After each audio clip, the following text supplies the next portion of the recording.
अस्सलाम वालेकुम स्टूडेंट्स, मैं हूं आपका physics teacher Mustajab Haider.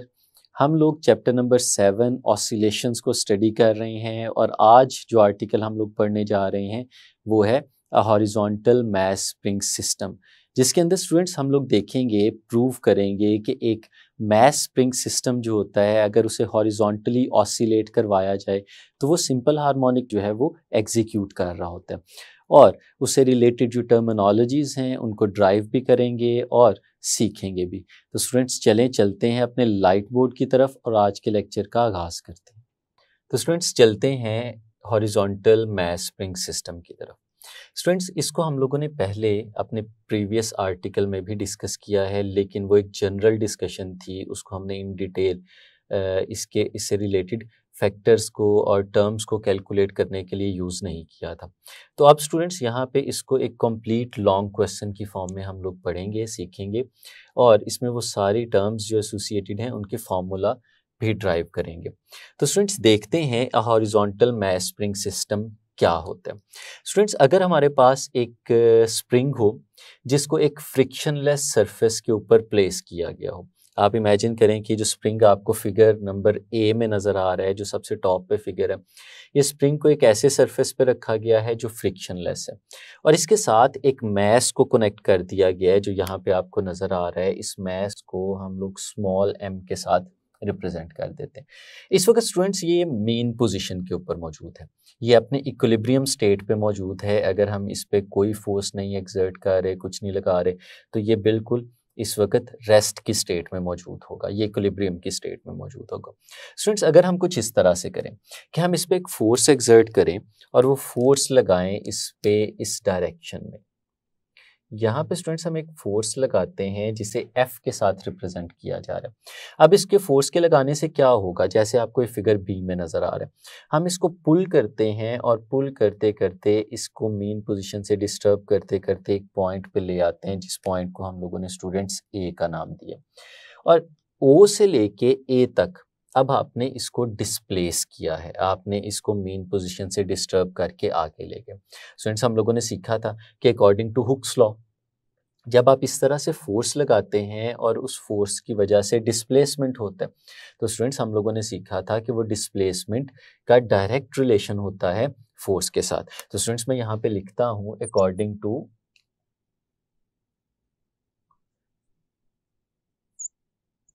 To Hooke's law. According to Hooke's law students हम लोगों ने सीखा था कि जो फोर्स यहाँ पे लग रही है, this force is directly proportional to displacement x. तो स्टूडेंट्स अगर हम ओ से लेके इस वक्त हमने जितना उसे डिस्प्लेस किया है, अगर स्टूडेंट्स हम इस डिस्प्लेसमेंट को एक्स के साथ रिप्रेजेंट कर दें, ये मेन पोजीशन से उसकी पेरेंट पोजीशन के दरमियान परपेंडिकुलर डिस्टेंस है। तो students F is proportional to x होता था। और फिर अगर हम प्रोपोर्शनैलिटी साइन यहाँ पे ख़त्म करते थे तो स्टूडेंट्स हमारे पास आता था एफ इज इक्वल टू के इंटू एक्स। और स्टूडेंट्स यहाँ पे जो के आपको लिखा हुआ नज़र आ रहा है, ये के स्प्रिंग्स कांस्टेंट था, ये स्प्रिंग के मटेरियल पे डिपेंड करता है और ये एक प्रोपोर्शनैलिटी कांस्टेंट है। तो स्टूडेंट्स ये जो आपको यहाँ पे नज़र आ रही है, इसमें बड़ी इंपॉर्टेंट चीज़ आपने याद रखनी है कि हम इसे कहते हैं कि ये अप्लाइड फोर्स है। ये जो फोर्स यहाँ पे हमें नज़र आ रही है, ये अप्लाइड फोर्स है, यानी स्टूडेंट्स ये फोर्स हमने अप्लाई की थी, हमने अप्लाई करके इसको डिस्टर्ब किया इसकी मेन पोजीशन से और ये आगे एक डिस्प्लेसमेंट तय करके चला गया। लेकिन स्टूडेंट्स अब इसको डिस्टर्ब करने से हुआ क्या है, हम लोग जानते हैं कि जब हमने इसको डिस्टर्ब किया तो बेसिकली हमने अपने स्प्रिंग को एक्सटेंड कर दिया, हमने स्प्रिंग को खींचा और खींच के आगे ले गए। तो उसकी वजह से हुआ क्या होगा, उसकी वजह से बेसिकली आपने स्प्रिंग के अंदर इलास्टिक पोटेंशियल एनर्जी डेवलप कर दी है। और उस एनर्जी के डेवलप होने का क्या मतलब होता है कि अब स्प्रिंग के पास एबिलिटी आ गई है वर्क करवाने की, अब हमारा स्प्रिंग वर्क करवा सकता है। और जब ये वर्क करवाएगा तो वर्क किस डायरेक्शन में करवाएगा, हमें पता है कि जब हम इस मैस को रिलीज करते हैं तो हमारा स्प्रिंग इस मैस को वापस इसके मेन पोजीशन की तरफ खींचने की कोशिश करता है, मेन पोजीशन की तरफ लेके जाने की कोशिश करता है। यानी जो इस वक्त ए पे आ चुका था, हमारा स्प्रिंग इसे वापस लेके जाने की कोशिश करेगा उस पॉइंट ओ की तरफ।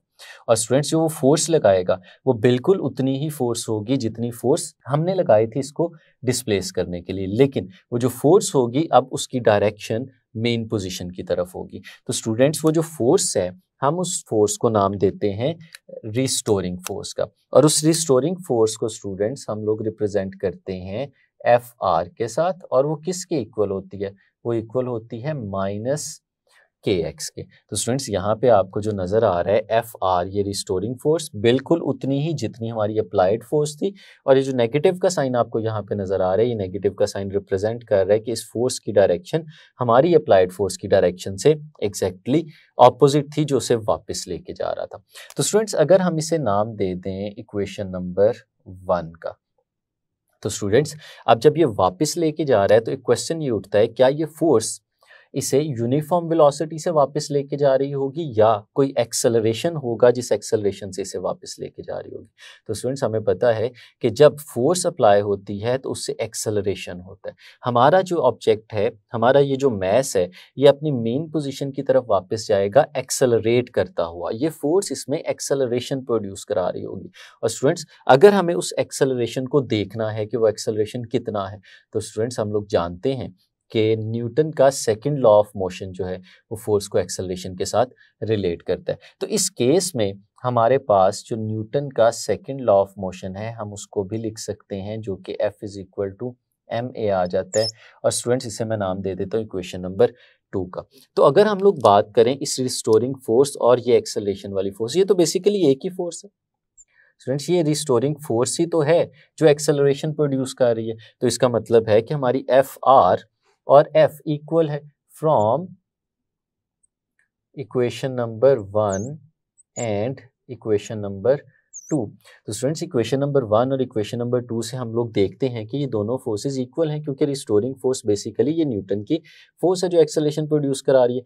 तो हम लोग इन दोनों को इक्वेट कर सकते हैं, क्योंकि हमारा एफ आर और F ये दोनों आपस में एक ही फोर्स के दो नाम हैं। तो हम स्टूडेंट्स इसको इस तरह से लिख सकते हैं कि एफ आर की जगह हम लोगों ने लिख दिया माइनस के एक्स, और इस F की जगह पे स्टूडेंट्स हम लोगों ने लिख दिया एम ए। और इसको अगर थोड़ा सा हम लोग रीअरेंज करते हैं तो उस रीअरेंज करने से हम इसे ऐसे भी लिख सकते हैं। स्टूडेंट्स देखिएगा, मैं इसकी एक्सेलरेशन को लेफ्ट हैंड साइड पे लिख रहा हूँ, और स्टूडेंट्स साथ में मैं क्या करता हूँ देखिएगा ज़रा, माइनस के, और ये जो m एक्सेलरेशन के साथ मल्टीप्लाई हो रहा था हम इसको नीचे ले जाते हैं, डिवाइड हो जाएगा और साथ में बच जाएगा हमारे पास x।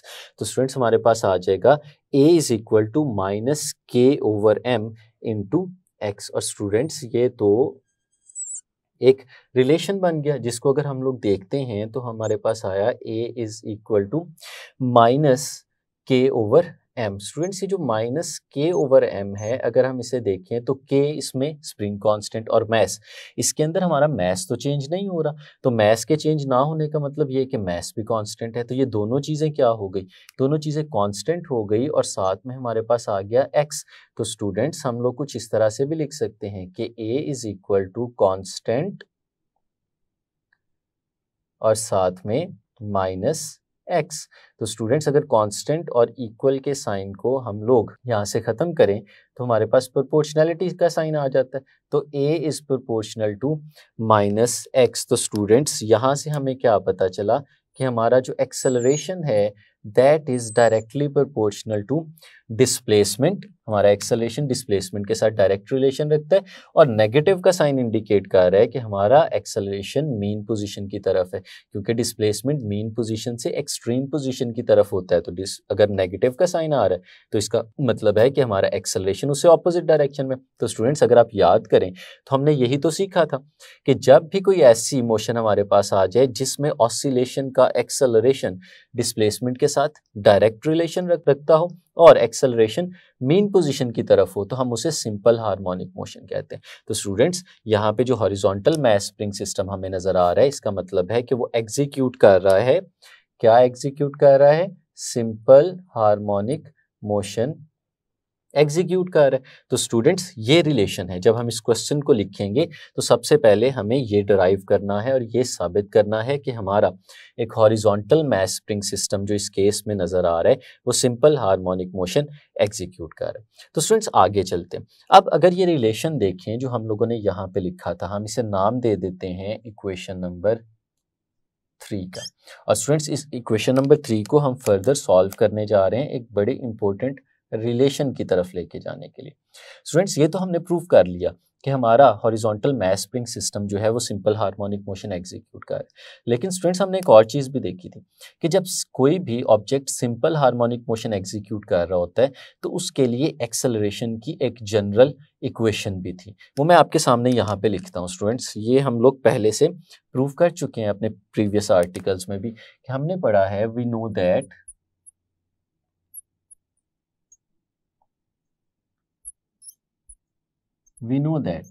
for simple harmonic motion कि अगर हमारे पास स्टूडेंट सिंपल हार्मोनिक मोशन हो रहा हो तो उस सिंपल हार्मोनिक मोशन के लिए हमारे पास जो एक्सेलरेशन होता है ए वो इक्वल होता है minus omega square into x. Students ये वो जनरल इक्वेशन थी जो किसी भी सिंपल हार्मोनिक मोशन एग्जीक्यूट करते हुए ऑब्जेक्ट के एक्सेलरेशन और डिस्प्लेसमेंट का रिलेशन शो करती थी। तो स्टूडेंट्स इसको यूज़ करते हुए हम एक टर्म फाइंड आउट करेंगे यहाँ पे और उसका एक्सप्रेशन बनाएंगे। जो टर्म यहाँ पे लिखी हुई आपको नज़र आ रही है एंगुलर फ्रीक्वेंसी। तो स्टूडेंट्स ये हमारा पहला फैक्टर होगा जो हम यहाँ पे डिस्कस करने जा रहे हैं, एंगुलर फ्रीक्वेंसी।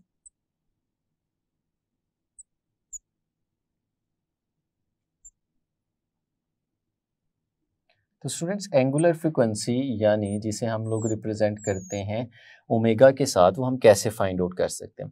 वो कैसे कर सकते हैं? बड़ा आसान तरीका है स्टूडेंट्स। ये जो हम लोगों ने जनरल इक्वेशन लिखी, इस इक्वेशन को हम लोग नाम दे देते हैं इक्वेशन नंबर 4 का। और फिर अगर हम इक्वेशन नंबर 3 और 4 का कंपैरिजन करते हैं, कंपेयरिंग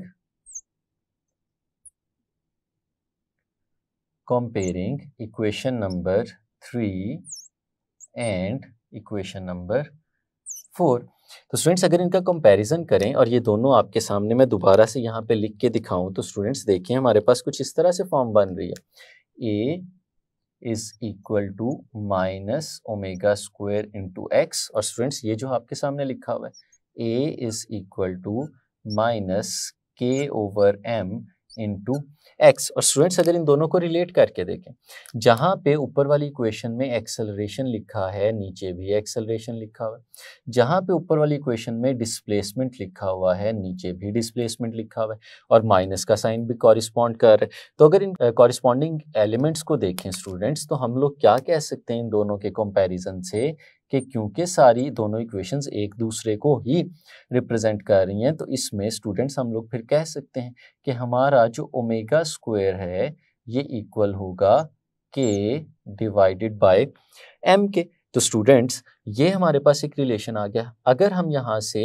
एंगुलर फ्रीक्वेंसी यानी ओमेगा को फाइंड आउट करना चाहते हैं तो हम लोग ओमेगा को कुछ इस तरह से फाइंड आउट कर सकते हैं, ओमेगा इज इक्वल टू के डिवाइडेड बाय एम। और स्टूडेंट्स हम लोग इसका स्क्वायर रूट ले लेते हैं। तो स्टूडेंट्स ये हमारे पास रिलेशन आ गया, बहुत इंपॉर्टेंट रिलेशन, कि हम लोग एक ऐसे मैस स्प्रिंग सिस्टम को जो सिंपल हार्मोनिक मोशन एग्जीक्यूट कर रहा है, अगर हम उसकी एंगुलर फ्रीक्वेंसी को कैलकुलेट करना चाहते हैं तो इस एक्सप्रेशन से कैलकुलेट कर सकते हैं। और देखिएगा ये जो एंगुलर फ्रीक्वेंसी है ये कांस्टेंट रहती है, ये बदलती नहीं है। क्यों नहीं बदलती? देखिएगा कि यहाँ पे हमारे पास स्प्रिंग कांस्टेंट है और नीचे मैस लिखा हुआ है, ये दोनों कांस्टेंट्स हैं, हमने पहले भी डिस्कस किया।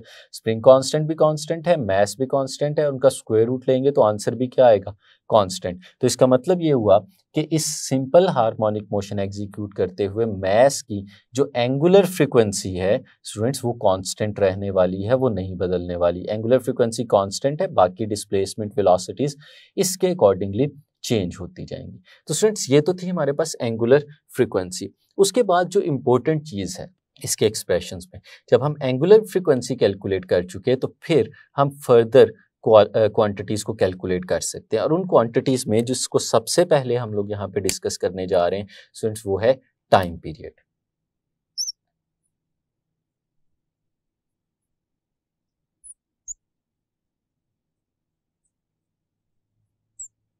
स्टूडेंट्स, टाइम पीरियड क्या होता है?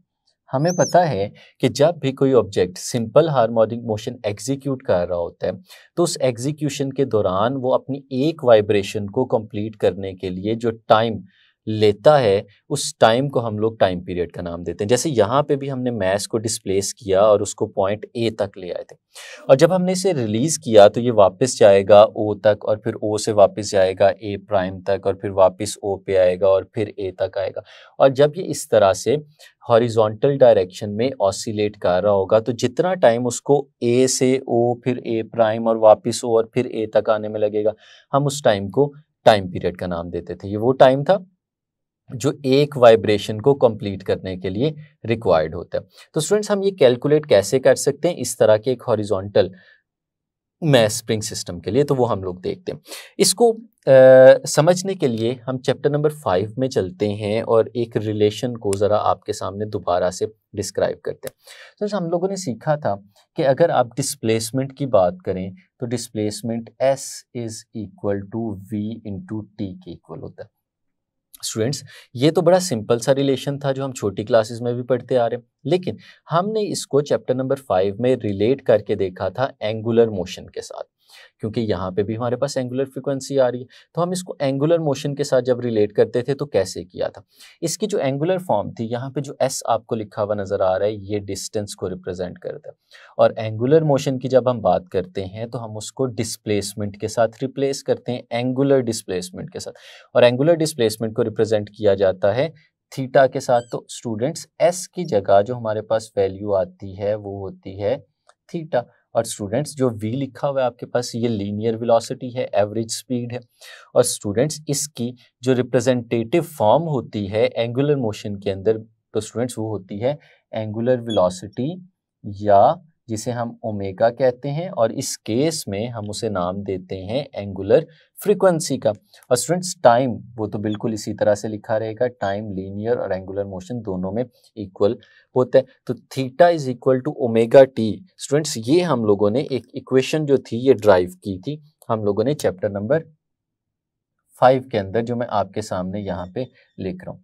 स्टूडेंट्स, अगर इसी इक्वेशन को थोड़ा सा रीअरेंज करें, किस तरह से रीअरेंज करें, मैं आपसे कहता हूँ ये जो ओमेगा है ये टाइम पीरियड के साथ मल्टीप्लाई हो रहा है, इसे नीचे ले आए तो ये थीटा के साथ डिवाइड हो जाएगा। तो हमारी जो इक्वेशन है वो कुछ रीअरेंज होके ये वाली फॉर्म में आ जाएगी, t is equal to theta divided by omega. Students, ये कुछ इस तरह का रिलेशन हमारे पास बन जाएगा। अभी ये जो रिलेशन है ये किसी भी टाइम के लिए आ रहा है।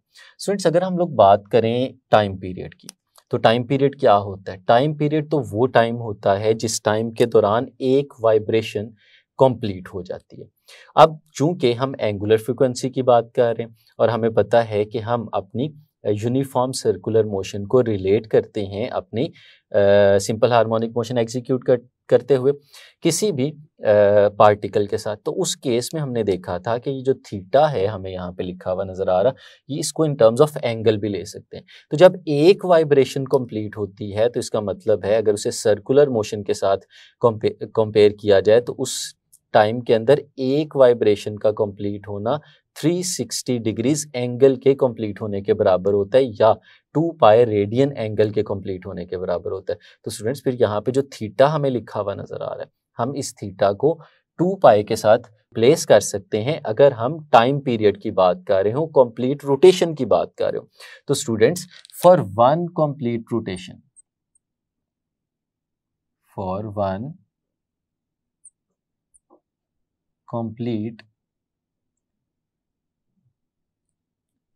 रोटेशन, अगर एक कंप्लीट रोटेशन की बात करें तो स्टूडेंट्स देखिएगा, मैं इस एक्सप्रेशन को थोड़ा सा बदलने जा रहा हूँ।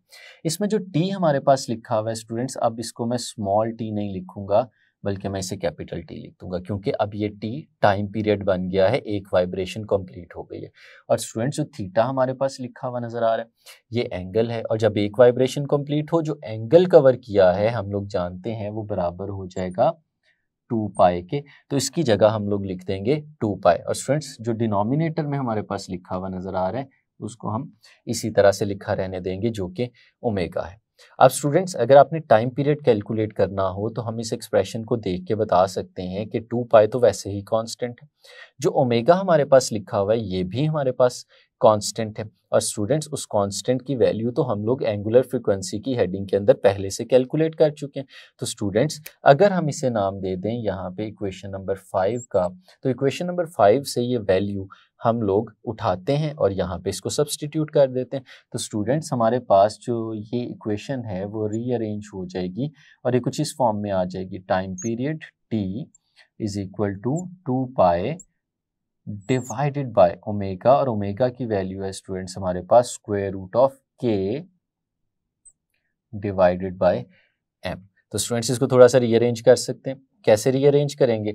अगर हम इसको डिनोमिनेटर से उठा के ऊपर लेके जाते हैं तो हमें पता है इसकी जो फ्रैक्शन है वो रिवर्स हो जाएगी। तो हम इसको ऐसे लिख सकते हैं students 2 pi square root of m divided by k। तो स्टूडेंट्स ये हमारे सामने रिलेशन आ गया टाइम पीरियड का। यानी स्टूडेंट्स अगर हम लोग टाइम पीरियड कैलकुलेट करना चाहते हैं इस हॉरिजॉन्टल मैस स्प्रिंग सिस्टम का, तो ये एक्सप्रेशन है। और ये एक्सप्रेशन हमें बता रहा है कि हमारा जो टाइम पीरियड है ये बेसिकली डिपेंड किस पे करता है, ये मैस पे डिपेंड करता है। यहाँ पे जो स्टूडेंट्स हम लोगों ने मैस अटैच किया हुआ था हॉरिजॉन्टल मैस स्प्रिंग सिस्टम से, ये उस पे डिपेंड करेगा कि मैस अगर ज़्यादा होगा तो हमारा टाइम पीरियड भी ज़्यादा हो जाएगा, और मैस अगर कम हो जाता है तो हमारा टाइम पीरियड भी कम हो जाएगा, अगर हम अपने स्प्रिंग के स्प्रिंग कांस्टेंट को कांस्टेंट ही रहने देते हैं। यानी अगर एक ही स्प्रिंग मौजूद होगा तो वो तो स्प्रिंग कांस्टेंट ही रहेगा। तो ये है स्टूडेंट्स हमारा टाइम पीरियड। तो स्टूडेंट्स हम लोगों ने देखा कि एंगुलर फ्रीक्वेंसी का एक्सप्रेशन क्या है वो हम लोगों ने ड्राइव कर लिया। मैंने एक दफ़ा फिर आपके सामने लिख दिया, omega is equal to square root of k over m. और स्टूडेंट्स फिर इसको यूज़ करते हुए हम लोगों ने टाइम पीरियड भी कैलकुलेट किया, वो टाइम पीरियड भी आपके सामने लिख दिया है। t is equal to 2 pi square root of m over k। Students आगे चलते हैं और इससे एसोसिएटेड नेक्स्ट टर्म को डिस्कस करते हैं। जो टर्म है स्टूडेंट हमारे पास फ्रीक्वेंसी।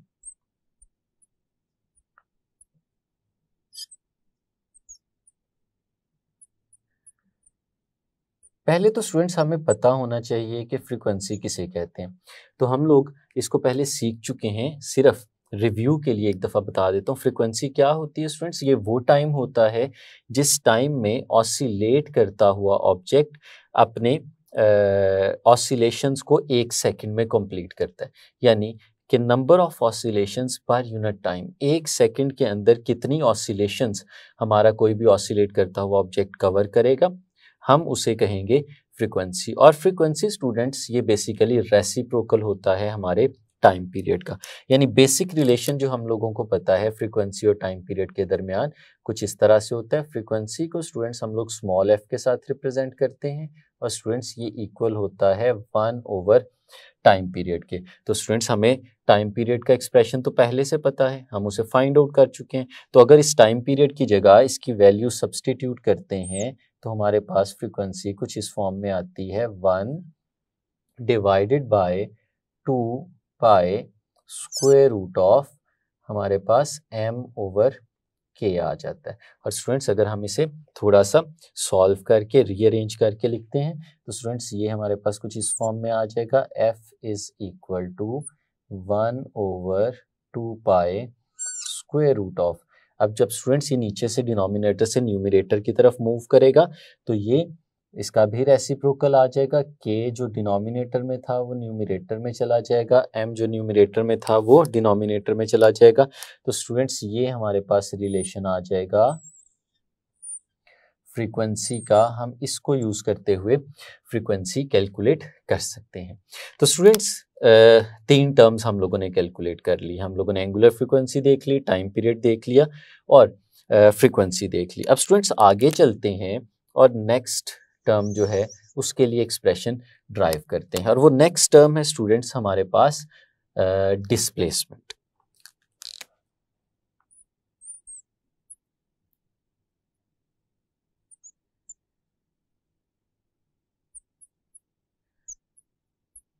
स्टूडेंट्स डिस्प्लेसमेंट को भी हम उसी तरह से बड़ी आसानी से कैलकुलेट कर सकते हैं in terms of angular frequency. हमने स्टूडेंट्स डिस्प्लेसमेंट का एक्सप्रेशन ड्राइव किया था। डिस्प्लेसमेंट हमारे पास इक्वल होती है x is equal to x naught sine of angle theta. और स्टूडेंट्स हमें पता है ये जो थीटा यहाँ पे लिखा हुआ है हम इसको ओमेगा टी की फॉर्म में भी लिख सकते हैं। तो x is equal to x naught sine theta की जगह स्टूडेंट्स हम लोग लिख देते हैं ओमेगा टी। अभी कुछ देर पहले मैंने आपको ये बताया था कि ये थीटा ओमेगा टी के इक्वल कैसे आ रहा है। और स्टूडेंट्स अगर इसी में ये जो ओमेगा टी हमारे पास लिखा हुआ नज़र आ रहा है यहाँ पे हम इस ओमेगा की वैल्यू सब्सटीट्यूट कर दें तो हमारे पास स्टूडेंट्स ये रिलेशन कुछ इस फॉर्म में आ जाएगा x is equal to x naught sine, और स्टूडेंट्स ये जो ओमेगा लिखा हुआ है हम इसकी जगह इसकी वैल्यू लगाते हैं जो कि है square root of k divided by m। और स्टूडेंट्स साथ में जो t है हम उसे इसी तरह से लिखा रहने देते हैं। तो स्टूडेंट्स ये हमारे पास इस हॉरिजॉन्टल मैस स्प्रिंग सिस्टम के मैस की डिस्प्लेसमेंट का रिलेशन आ गया कि हम किसी भी जगह पे मौजूद अगर डिस्प्लेसमेंट को फाइंड आउट करना चाहें तो कर सकते हैं। और स्टूडेंट्स इसमें देखें इंपॉर्टेंट चीज़ जो आपको नज़र आ रही है विद रिस्पेक्ट टू टाइम बताएगा, यानी हम टाइम अगर यहाँ पे इन टर्म्स ऑफ टाइम पीरियड ले लें तो हमें पता चलेगा कि इतने परसेंट ऑफ टाइम पीरियड के वक़्त हमारा डिस्प्लेसमेंट क्या था। तो स्टूडेंट्स ये हमारे पास रिलेशन आ गया डिस्प्लेसमेंट का। अब आगे चलते हैं और एक और इम्पोर्टेंट रिलेशन फाइंड आउट करते हैं और वो रिलेशन है स्टूडेंट्स इंस्टेंटेनियस वेलोसिटी का।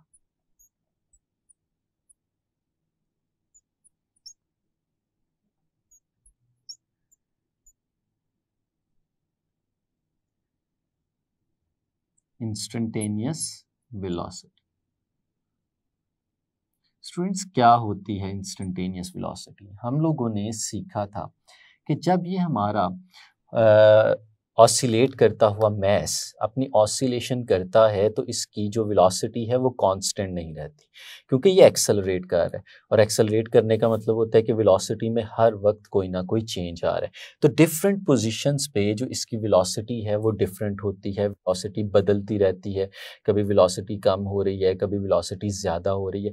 तो अगर किसी भी ख़ास इंस्टेंट ऑफ टाइम पे आपने वेलोसिटी को मेजर करना हो तो उस इंस्टेंट ऑफ टाइम पे मेजर की गई वेलोसिटी हमारे पास इंस्टेंटेनियस वेलोसिटी कहलाती है। तो स्टूडेंट्स हमें यहाँ पे कैलकुलेट करना है उस इंस्टेंटेनियस वेलोसिटी का ही एक्सप्रेशन। कैसे कर सकते हैं? जनरल एक्सप्रेशन तो स्टूडेंट्स हम लोग पहले से कैलकुलेट कर चुके हैं। हमने सीखा था कि जो हमारे पास इंस्टेंटेनियस वेलोसिटी है जिसे हम स्मॉल v के साथ रिप्रेजेंट करते हैं स्टूडेंट्स ये इक्वल होती है omega times square root of x naught square minus x square. Students यहाँ पे जो आपको एक्स नॉट लिखा हुआ नज़र आ रहा है ये एम्पलीट्यूड है, ये मैक्सिमम डिस्प्लेसमेंट है, और जो एक्स लिखा हुआ नज़र आ रहा है ये वो डिस्प्लेसमेंट है जिस जगह पे हम उसकी वेलोसिटी इस वक्त देखने जा रहे हैं, इंस्टेंटेनियस वेलोसिटी। तो स्टूडेंट्स जो काम हम पीछे वाले सारे एक्सप्रेशंस के लिए करते आ रहे हैं वही काम हम इसके लिए भी करेंगे, यानी ओमेगा की वैल्यू जो हम लोग पहले से कैलकुलेट कर चुके हैं वो वैल्यू यहाँ पे सब्सटीट्यूट कर देंगे। तो स्टूडेंट्स हमारे पास कुछ ऐसे रिलेशन बनेगा v इज इक्वल टू जो ओमेगा लिखा हुआ है इसकी जगह हम लोग लिखेंगे square root of k divided by m। और स्टूडेंट्स जो आगे एक्सप्रेशन लिखा हुआ है उसको इसी तरह से लिखा रहने देंगे x naught square minus x square. Students इसको हम अपनी आसानी के लिए एक डिफरेंट फॉर्म के अंदर भी लेके आएंगे जैसे कि हमारी बुक में किया गया। हम इसको लिखते हैं v is equal to square root of k divided by m। और स्टूडेंट्स ये जो आगे लिखा हुआ नज़र आ रहा है, अगर इस एक्सप्रेशन को भी मैं थोड़ा सा आपके लिए आसान करूं, मैं कहता हूं कि जो x नॉट स्क्वायर यहाँ पे लिखा हुआ है स्टूडेंट्स, मैं ये कॉमन लेना चाहता हूँ। अगर x नॉट स्क्वायर यहाँ से कॉमन लेना है तो हमारे पास जो x स्क्वायर आगे लिखा है उसमें तो x नॉट स्क्वायर है ही नहीं, तो फिर कॉमन कैसे ले सकते हैं? तो स्टूडेंट्स हम कुछ ऐसे करते हैं कि x नॉट स्क्वायर को लिखा रहने देते हैं, और ये जो एक्स स्क्वायर यहाँ पे लिखा हुआ है इसे हम मल्टीप्लाई कर देते हैं एक्स नॉट स्क्वायर के साथ, और साथ में इसे डिवाइड भी कर देते हैं। तो स्टूडेंट्स अब देखिए आपके पास दोनों एक्सप्रेशंस में एक्स नॉट स्क्वायर आ गया, जिसे हम कॉमन ले लेते हैं। तो हमारे पास जो वेलोसिटी यहाँ पे आती है वो स्टूडेंट्स कुछ इस तरह से आ जाती है के डिवाइडेड बाय एम। और फिर स्टूडेंट्स अगर एक्स नॉट स्क्वायर हम लोग कॉमन लें तो एक्स नॉट स्क्वायर कॉमन लेने पे हमारे पास यहाँ पे आता है 1 माइनस एक्स नॉट स्क्वायर बाहर चला गया, तो x square divided by x naught square, और ये देखते हैं स्टूडेंट्स हमारे पास इसका स्क्वायर रूट आ गया। और स्टूडेंट्स ये एक्स नॉट स्क्वायर के ऊपर स्क्वायर भी है, स्क्वायर रूट भी है, तो इसका मतलब है हम इसे बाहर लिख सकते हैं। और square root of k over m, और ये चूंकि दोनों स्क्वायर रूट्स में हैं तो हम इन दोनों को इकट्ठा करके भी लिख सकते हैं, और हमारे पास रिलेशन कुछ ऐसे बनेगा v is equal to x naught square root of k divided by m into 1 minus x square over x naught square. तो स्टूडेंट्स ये था हमारे पास बेसिक रिलेशन जो हम लोगों ने फाइंड आउट कर लिया इंस्टेंटेनियस वेलोसिटी का। तो स्टूडेंट्स इस तरह से हम लोग इंस्टेंटेनियस वेलोसिटी कैलकुलेट कर सकते हैं। लेकिन स्टूडेंट्स ये बहुत इंपॉर्टेंट एक्सप्रेशन है, क्योंकि इस एक्सप्रेशन को हम लोगों ने बहुत सारी जगहों पे यूज़ होते हुए देखा कि आपने अगर डिफरेंट पोजीशंस पे यहाँ पे मूव करते हुए मैस स्प्रिंग सिस्टम की इंस्टेंटेनियस वेलोसिटी कैलकुलेट करनी हो तो हम कर सकते हैं। कैसे? लेट्स सपोज स्टूडेंट्स हम चाहते हैं कि जब हमारा ऑब्जेक्ट मीन पोजीशन पे गया तो उसकी वेलोसिटी क्या थी, हम वो कैलकुलेट करके देखें। तो स्टूडेंट्स हम लोग कर सकते हैं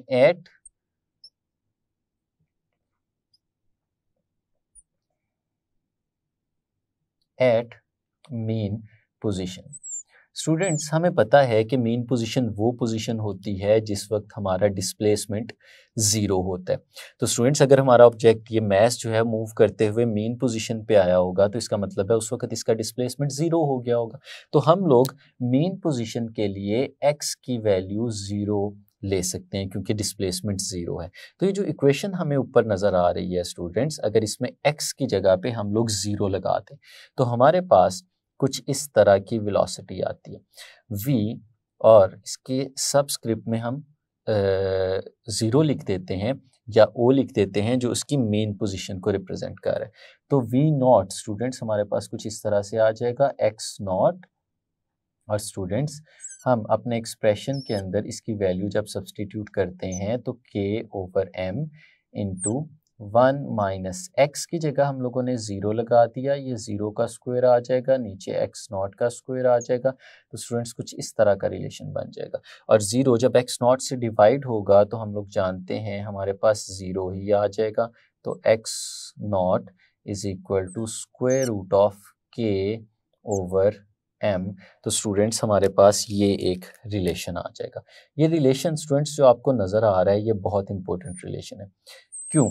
स्टूडेंट्स इसमें अगर आप गौर से देखें तो जो फैक्टर एलिमिनेट हुआ है हमारे एक्सप्रेशन में से वो ये वाला फैक्टर है, और ये फैक्टर जो था ये माइनस हो रहा था। अब माइनस होने का क्या मतलब होता है कि ये वैल्यू को डिक्रीज कर रहा था, जो हमारी वेलोसिटी की वैल्यू थी ये माइनस होने की वजह से उस वैल्यू को डिक्रीज कर रहा था। तो इसका मतलब है अगर ये फैक्टर ही एलिमिनेट हो गया तो हमारी वैल्यू डिक्रीज नहीं हो रही होगी। तो स्टूडेंट्स ये वो मैक्सिमम वेलोसिटी है जो हमारा ऑब्जेक्ट अटेन करता है अपनी सिंपल हार्मोनिक मोशन के लिए के दौरान। तो स्टूडेंट्स हम लोग कह सकते हैं कि at mean position the instantaneous velocity gives maximum answer. तो स्टूडेंट्स यहाँ पे हमारी जो वेलोसिटी है वो मैक्सिमम होने जा रही है, वेलोसिटी मैक्सिमम होती है। तो स्टूडेंट्स अगर इसी चीज़ को हम लोग आगे देखें और हम अपनी वेलोसिटी कैलकुलेट करना चाहें एट एक्सट्रीम पोजीशन,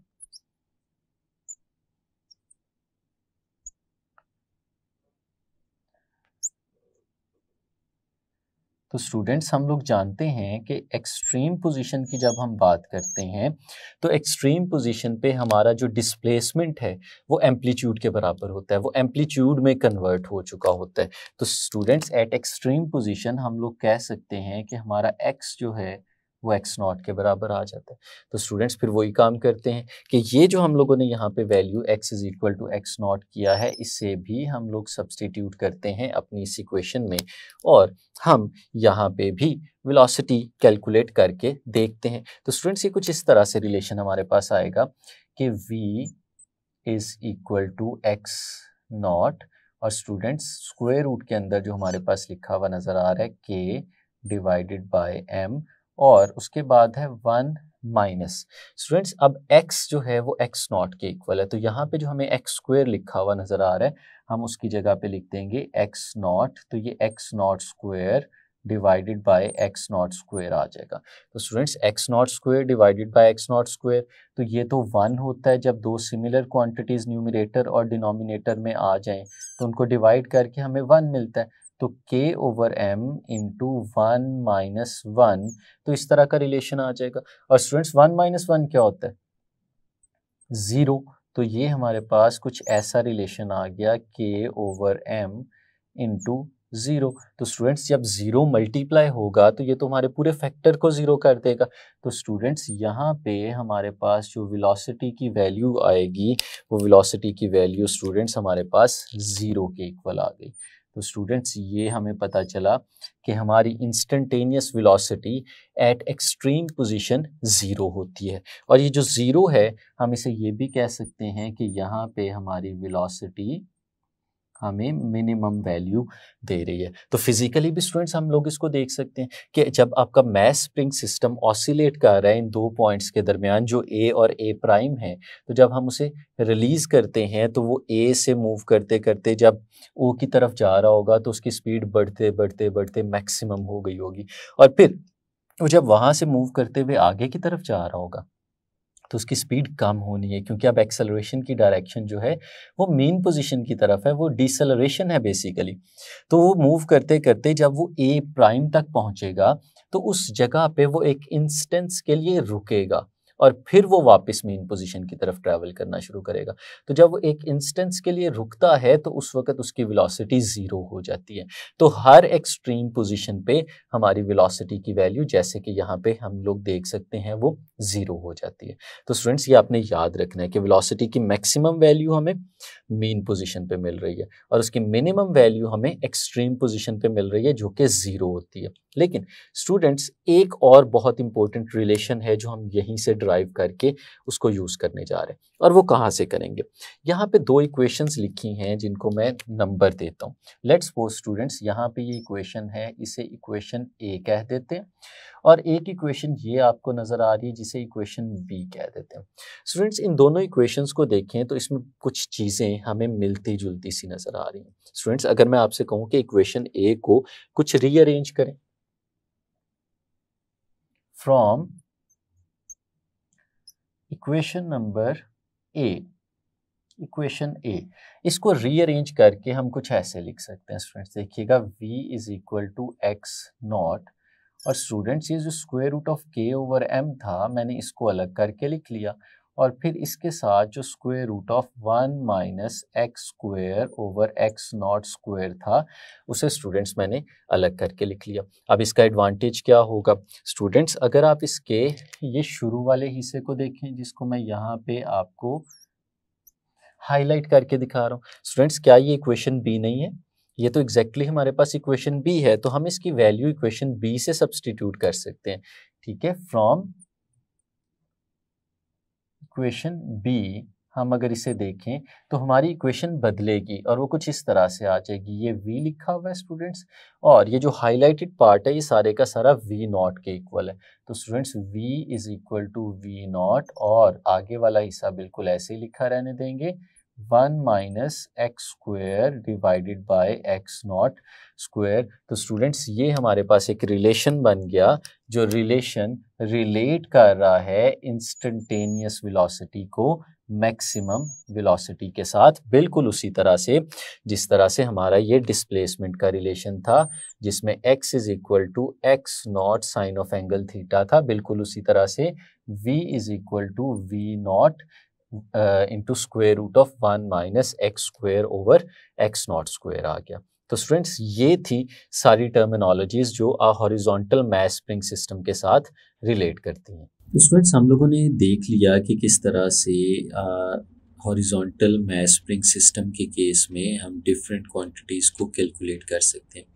इसको समझने के लिए हम कुछ MCQs को डिस्कस करते हैं, क्योंकि इस आर्टिकल में बहुत सारे MCQs हैं जो पेपर में पूछे जाते हैं।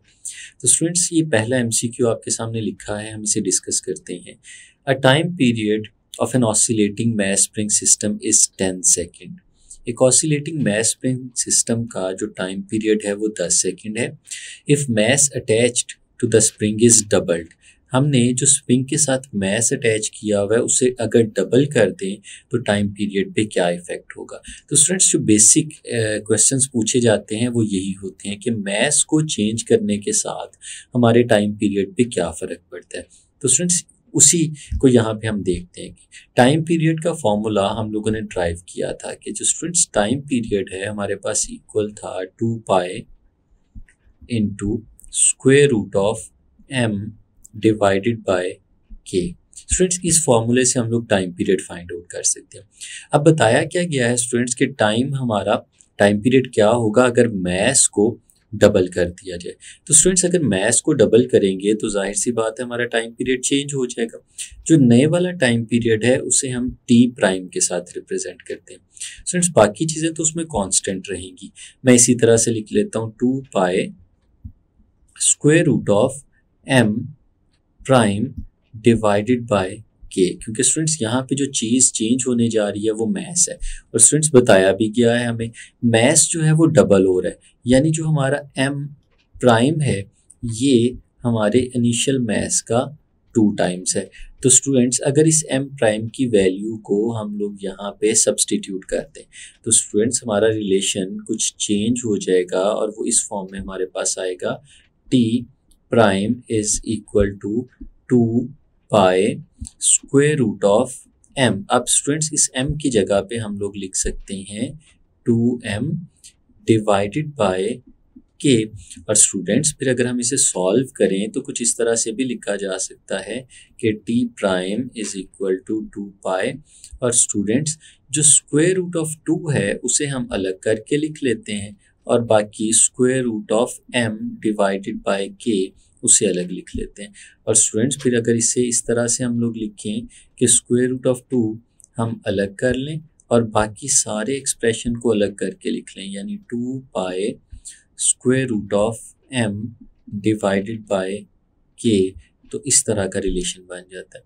अब स्टूडेंट्स देखें जो ब्रैकेट के अंदर हमारे पास लिखा हुआ है ये तो टाइम पीरियड था मैस को चेंज करने से पहले, तो हम लोग इस तरह लिख सकते हैं कि चेंज्ड टाइम पीरियड जो है वो किसके इक्वल है, स्क्वायर रूट ऑफ 2, और फिर स्टूडेंट्स ये जो ब्रैकेट के अंदर लिखी है ये तो हमारा पहले वाला टाइम पीरियड था। तो स्टूडेंट्स ये रिलेशन हमारे पास बन गया। ये रिलेशन हमें बेसिकली बता रहा है कि जब हम मैस को डबल करते हैं तो टाइम पीरियड पे क्या इफेक्ट होता है।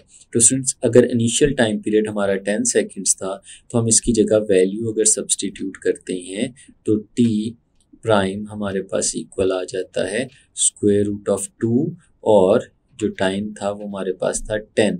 तो टाइम पीरियड हमारा चेंज हो गया और ये आ गया 10 times of square root of 2।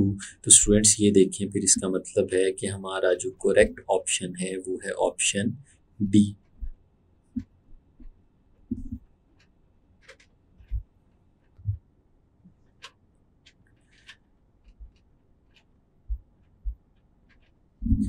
Students इसी से रिलेटेड एक और एमसीक्यू देखते हैं। By decreasing the mass of the object 4 times, अगर स्टूडेंट्स मैस जो है वो 4 टाइम्स डिक्रीज कर दिया जाए attached to a spring the time period will become. तो स्टूडेंट्स अगर मैस को 4 टाइम्स डिक्रीज किया जाए तो अब टाइम पीरियड पे क्या इफेक्ट होगा, तो उसके लिए भी हम इसी तरह से इसे सॉल्व करते हैं।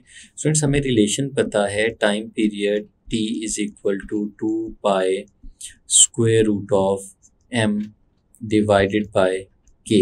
स्टूडेंट्स ये रिलेशन होता है हमारे पास। अब अगर हम टाइम पीरियड के चेंज्ड रिलेशन को देखें तो हम कहते हैं t prime is equal to 2 pi square root of m prime divided by k students यहाँ पे हमारा टाइम पीरियड चेंज हो रहा है मैस के चेंज होने की वजह से। अब स्टूडेंट्स बताया क्या है उसने, बताया ये है मैस इज डिक्रीज्ड 4 टाइम। तो हमारा जो m प्राइम है ये वाला मैस जो है ये पहले वाले मैस से 4 गुना कम है, यानी m डिवाइडेड बाय 4। तो स्टूडेंट्स अगर इस वैल्यू को हम लोग यहाँ पे इसकी जगह पे सब्स्टिट्यूट करते हैं तो हमारे पास कुछ रिलेशन इस तरह से आता है कि t prime is equal to 2 pi square root of, students अब मैस m प्राइम की जगह हम लोग लिखेंगे स्मॉल m डिवाइडेड बाय 4 और साथ में ये k इसी तरह से लिखा रहेगा हमारे पास। और स्टूडेंट्स इसको फिर हम कुछ इस तरह से रीअरेंज भी कर सकते हैं 2 पाई और ये जो हमारे पास 4 लिखा हुआ है ये डिनोमिनेटर में चला जाएगा और 4 टाइम्स ऑफ k बन जाएगा। और स्टूडेंट्स फिर इसको अगर फर्दर हम लोग सॉल्व करना चाहें तो 4 जब स्क्वायर रूट से बाहर आएगा तो ये 2 बन जाएगा।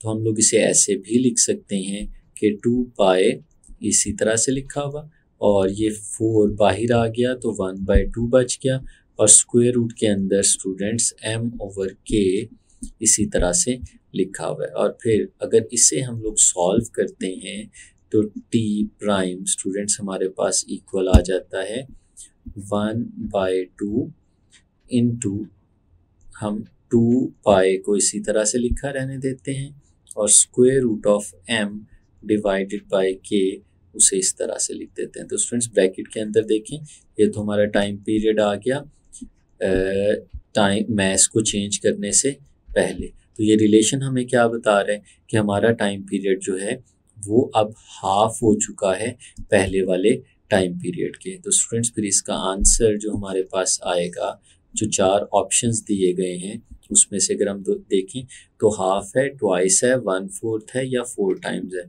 स्टूडेंट्स इसका सही आंसर हमारे पास बनेगा हाफ। तो स्टूडेंट्स ये था हमारा हॉरिजॉन्टल मैस स्प्रिंग सिस्टम, जिसमें हम लोगों ने देखा कि हॉरिजॉन्टल मैस स्प्रिंग सिस्टम जो होता है उसके अंदर सिंपल हार्मोनिक मोशन होती है। वो जब ऑसिलेट करता है तो सिंपल हार्मोनिक मोशन को एग्जीक्यूट कर रहा होता है और हमने इससे रिलेटेड कुछ टर्म्स को भी सीखा और उनके एक्सप्रेशंस को भी ड्राइव किया। नेक्स्ट लेक्चर में मिलेंगे, तब तक के लिए अल्लाह हाफिज़।